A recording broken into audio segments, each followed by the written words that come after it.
Então, hoje a gente vai dar continuidade nessa aula, né, sobre os termos técnicos. Eu vou só aguardar um pouquinho, porque ainda não deu 7 horas. Assim que der 7 horas, né, eu já inicio, né? E assim também dá tempo, às vezes, de entrar, né, mais alguém, tá bom?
Só aguardando, viu, gente, para a gente já iniciar, tá bom?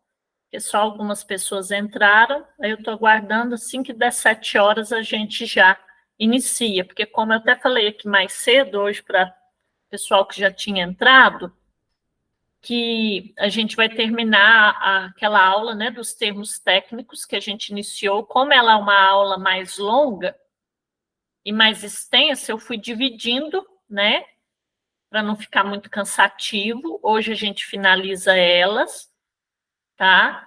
E se tiver alguma dúvida também, me falem, né? A gente vai tirando as dúvidas, porque na próxima aula, quinta-feira que vem, é a prova de vocês, tá? Aí é na modalidade também online. Aí fica um link disponível, né, do formulário da prova, vocês vão fazer, vão enviar lá pelo Google Sala de Aula.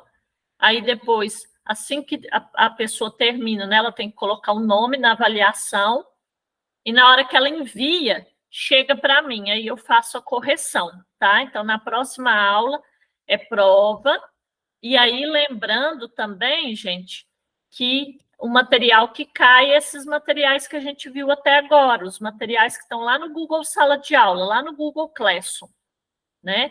Que são aqueles materiais sobre anotações de enfermagem, que são as nossas 2 primeiras aulas, falando sobre as anotações e os tipos de anotação, né? O passo a passo de como deve ser feita a anotação de enfermagem. E depois, agora, essa última aula, que é falando dos termos técnicos, tá bom?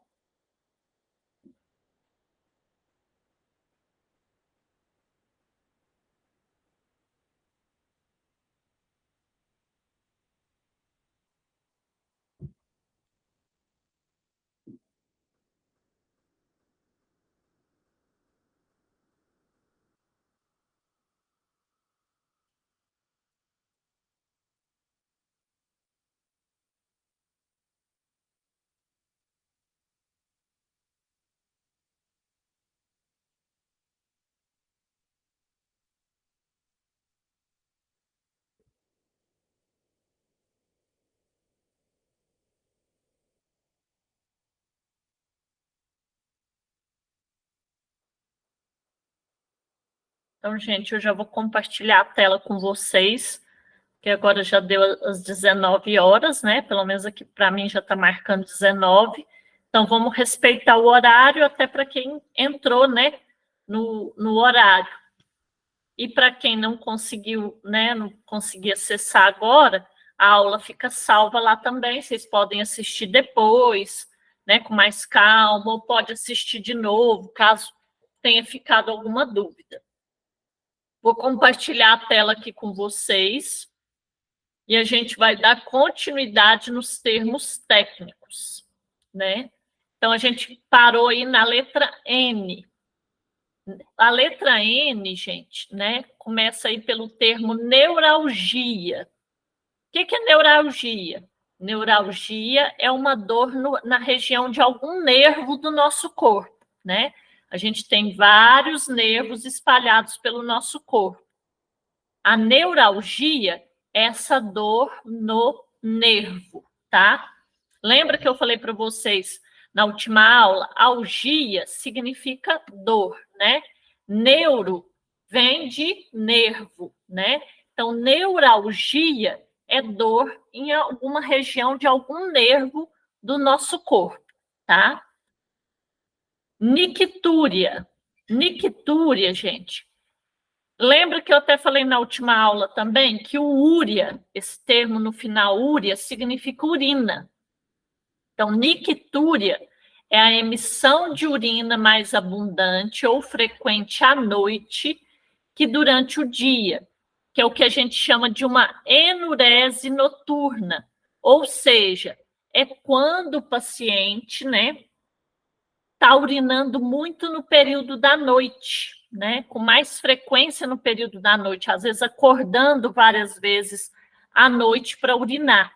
Aí é o que a gente chama, né, de nictúria, tá bom? Nistagmo. Nistagmo, trêmulo espasmódico das pálpebras, oscilações do globo ocular em torno de seus eixos. O nistagmo, gente, muitas vezes aquele trêmulo, né? Quando a pálpebra, essa parte de cima do nosso olho aqui, começa a tremer, né?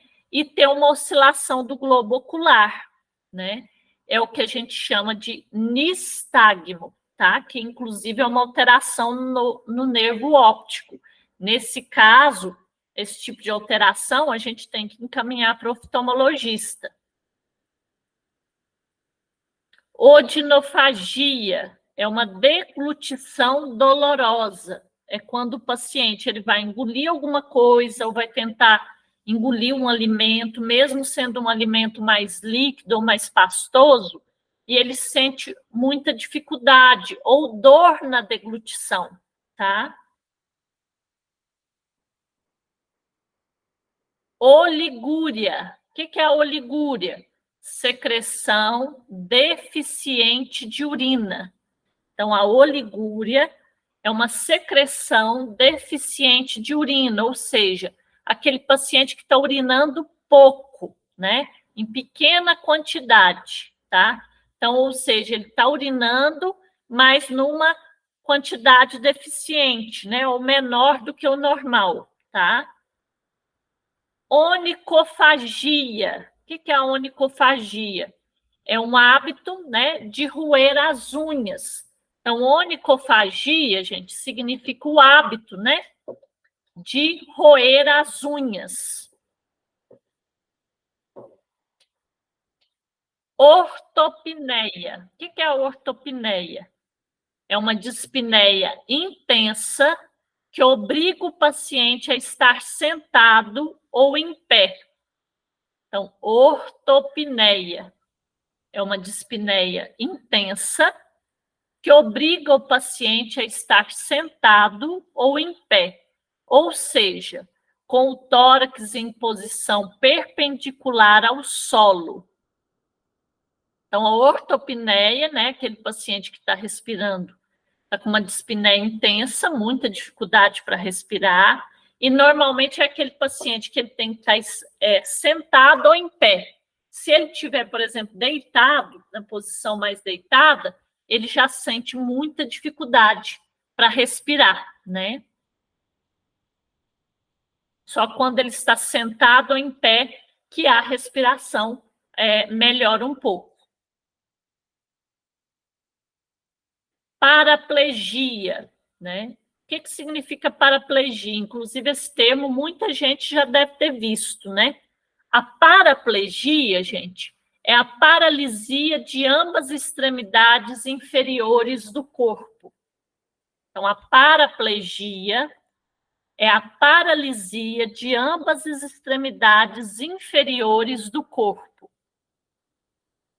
Então, normalmente é quando o paciente, por um acidente, né, ou às vezes por algum problema que até o paciente já nasceu com problema, ou seja, um problema congênito, ele perdeu, né? Teve uma paralisia dos membros inferiores, ou seja, da cintura para baixo, né?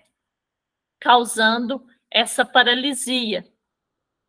Paresia incompleta ou parcial, debilidade de contração muscular, desfalecimento. Então, a paresia, gente, ela já é uma paralisia incompleta ou parcial. É uma debilidade de contração muscular, que a gente chama também de desfalecimento, tá? Ou seja, é uma paralisia que pode ser incompleta ou parcial, né? Em alguma parte do corpo ou do músculo, causando um desfalecimento, ou seja, uma dificuldade no movimento, tá bom? Se for tendo alguma dúvida, gente, vocês vão perguntando, tá bom? Parenteral, que se realiza por uma via distinta da digestiva ou intestinal. Então, quando a gente fala, por exemplo, dieta parenteral, é por uma via distinta da digestiva ou direto no intestino. Pelve. A pelve é a região da bacia, que a gente chama também de cintura pélvica, né? Então, a pelve é essa região, né? Que a gente também, popularmente, a gente conhece como bacia. Períneo, espaço compreendido entre o ânus e os órgãos genitais externos. Então, o períneo, gente, ele é um espaço compreendido entre o ânus e os nossos órgãos genitais externos, né? Tanto no homem quanto na mulher. Esse espaço entre o ânus e os órgãos genitais. Aí é o que a gente chama de períneo, tá? Pirexia, acesso febril. Então, a pirexia é o mesmo que febre. Então, quando a gente fala que o paciente está em pirexia, pirético, significa que ele está com acesso febril, né? Está com a temperatura acima do normal, a temperatura corporal. Pirose é sensação de queimadura, de ardor, que partindo do estômago se estende ao longo do esôfago e chega à faringe. Então, pirose, sensação de queimadura, de ardor, que partindo do estômago se estende ao longo do esôfago e chega à faringe.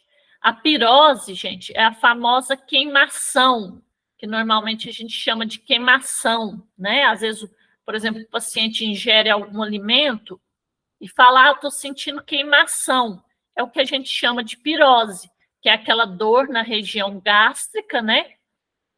Com presença de queimação, porque é uma dor queimada, né? Como se estivesse queimando, tá? Piúria, presença de pus na urina. Então, esse termo a gente usa muito, né? Quando, por exemplo, o paciente está com infecção urinária, que tem presença de pus na urina, é o que a gente chama de piúria. Lembrando que úria significa urina, né?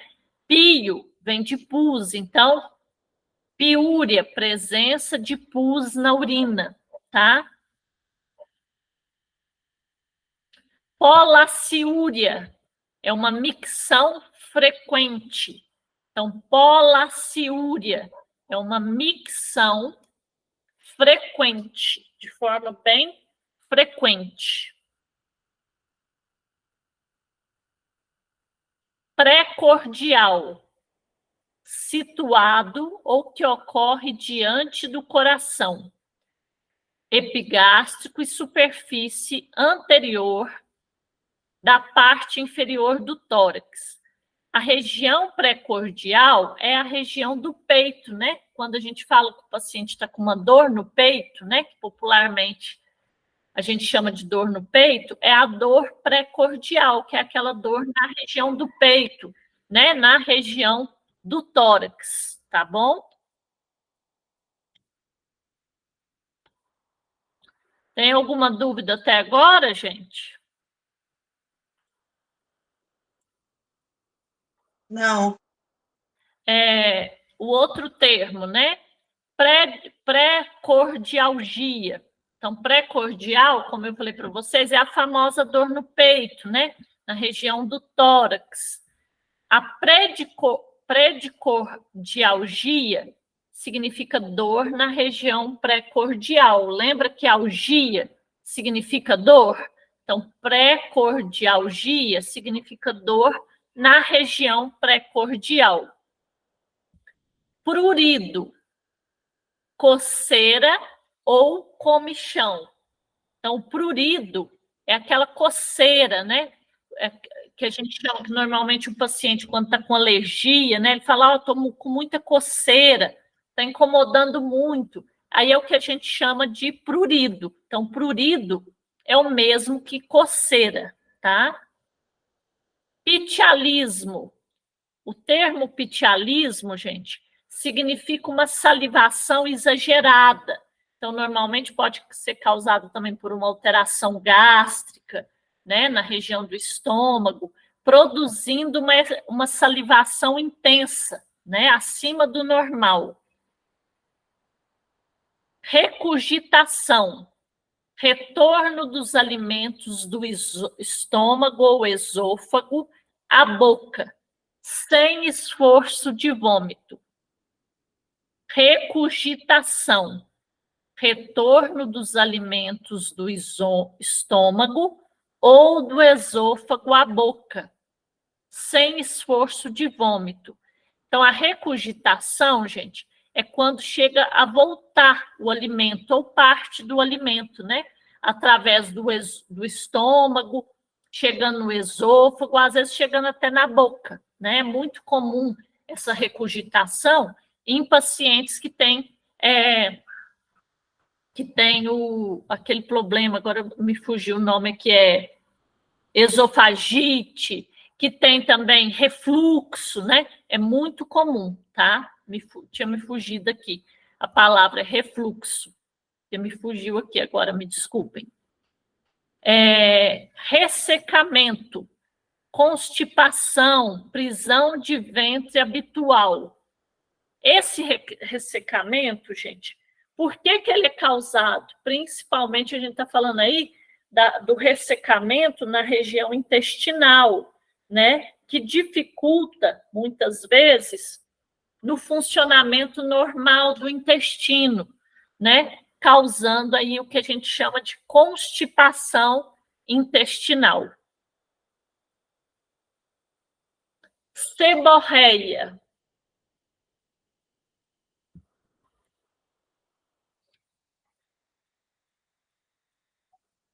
Então, o que significa seborreia? É uma secreção exagerada das glândulas sebáceas, especialmente do couro cabeludo. Então, a seborreia, gente, é quando tem uma secreção exagerada, né, de óleo que sai pelas glândulas sebáceas, que a gente tem no nosso couro cabeludo, e aí, normalmente, o couro cabeludo fica esbranquiçado e fica muito oleoso. Aí é o que a gente chama de seborreia, tá? Cialorreia. O que significa o termo cialorreia?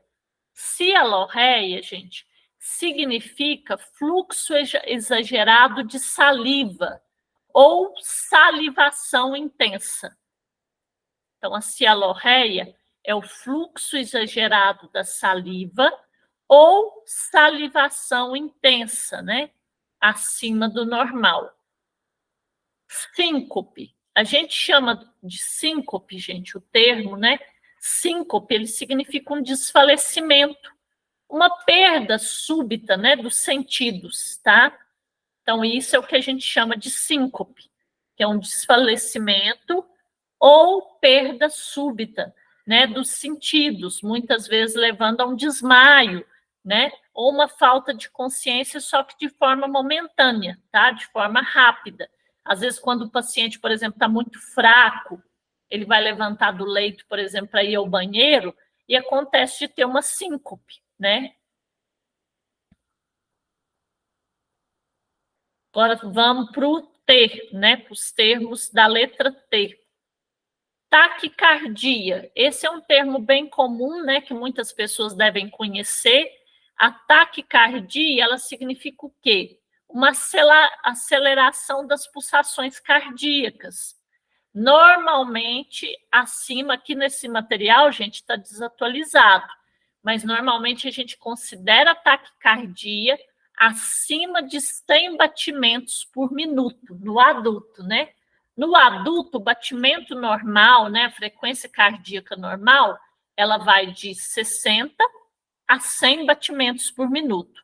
Quando essa frequência cardíaca está acima de 100 batimentos por minuto, a gente chama de taquicardia, ou seja, esse batimento, essa frequência cardíaca está acima do normal, tá?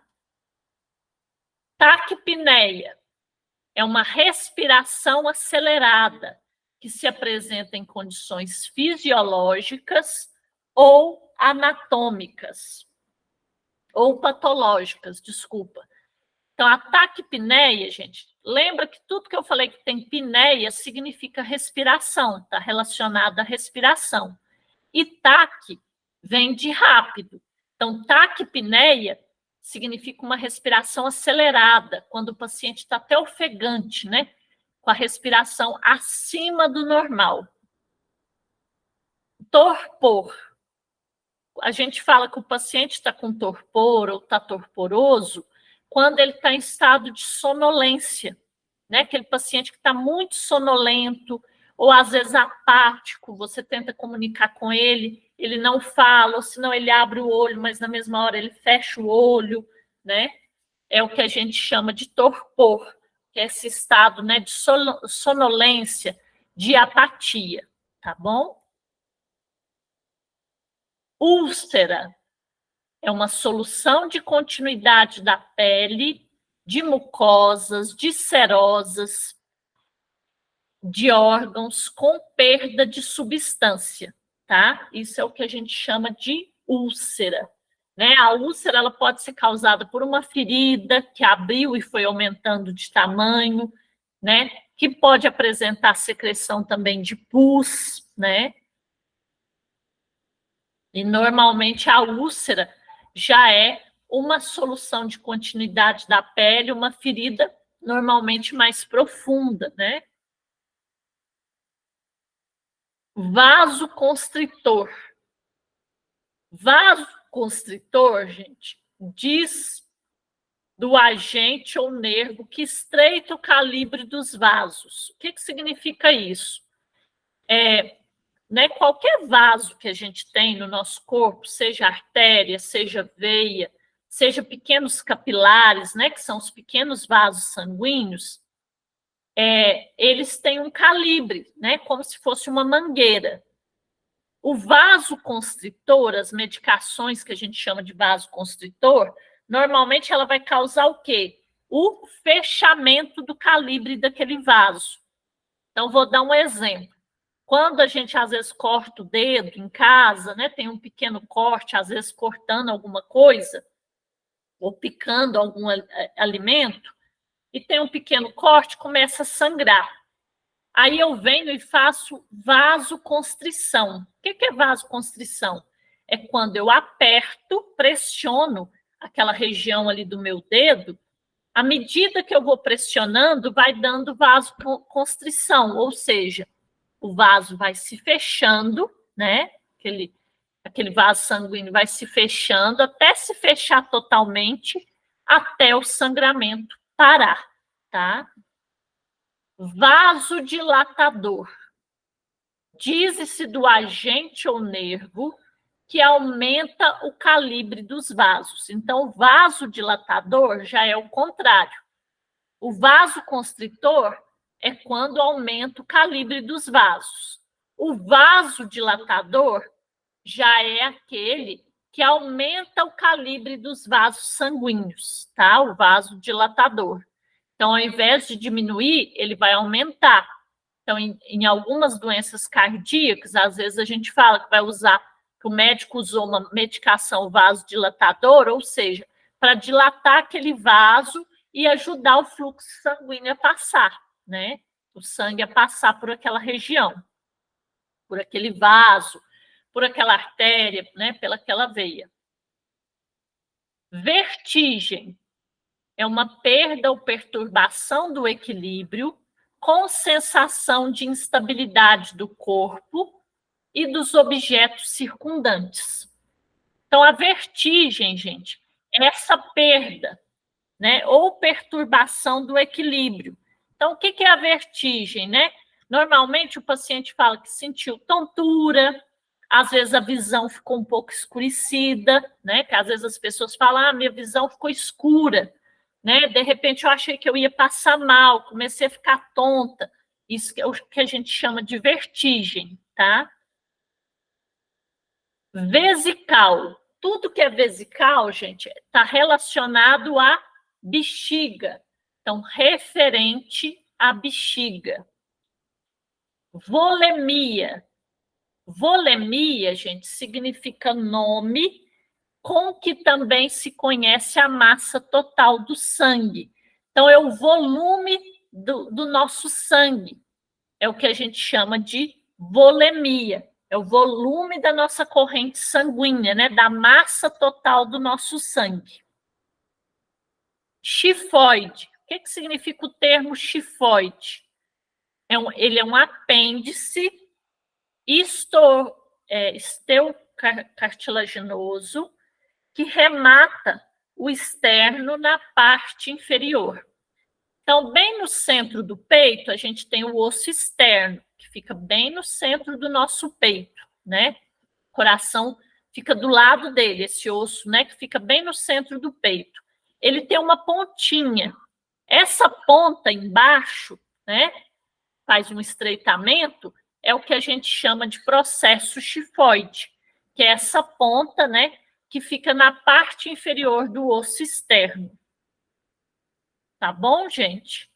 Tem alguma dúvida até agora, gente? Porque, até lembrando aqui, que algumas pessoas entraram depois, né? E eu já avisei aqui no início. O que acontece? Eu finalizei esse material agora dos termos técnicos, né? Agora. Na próxima quinta-feira, na próxima aula, não vai ter aula. Por quê? Porque vai ser prova, né? Assim como vocês vão fazer as provas presenciais das outras matérias, tem a prova online dessa matéria, né? De terminologia e anotações de enfermagem. O que vai cair na prova? Vai cair todo o material até agora, né? Sobre as anotações, que foram as 2 primeiras aulas, e essa aula sobre os termos técnicos, que são vários termos, por isso que eu falei para vocês que é importante vocês pegarem, lerem, estudarem, né? Vai cair todo esse material, que já está disponível lá no Google Sala de Aula, lá no Google Classroom, tá? Como que vai ser a prova? Vai ser disponibilizado lá no Google Sala de Aula, lá no Google Classroom, um link. Vocês vão clicar nesse link, ele vai ficar disponível no horário da nossa aula na próxima semana.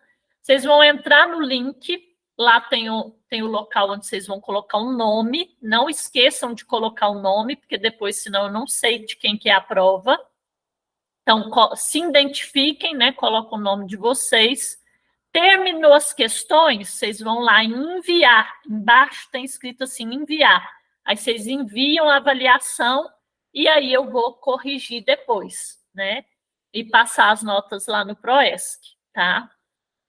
Tem alguma dúvida, gente? Alguma coisa que não ficou clara, que vocês gostariam de tirar a dúvida agora?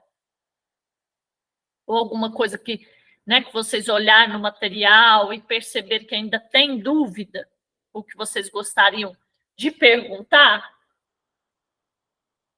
Por mim, não, tá tudo certo. Tem mais alguém, gente? Alguém teve alguma dúvida? Ficou claro para todo mundo? Inclusive no material, vocês já deram uma olhada no material? Tem alguma dúvida ou ficou tudo claro? Né? Porque eu estou até perguntando, porque o momento de tirar as dúvidas é agora, né? Antes da prova, né? Para não ter nenhuma dúvida na hora da prova.